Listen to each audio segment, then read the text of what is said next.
because we can see the devices and stuff that that our ad is viewed or clicked or spent. Okay, so you see smartphones, tablets, and computers. Everything's even right now. Also, what sources? Well, there's Google search. That's when you type into the search box.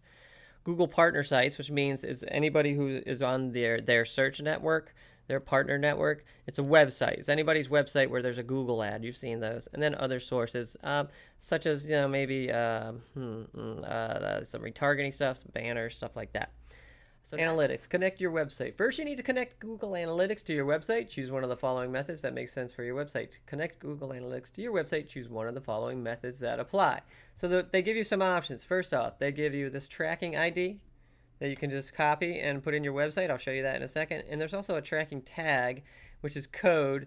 You need to insert it into the HTML code of your website. So you got to go to the source code and blah, blah, blah. It's a little bit more detailed.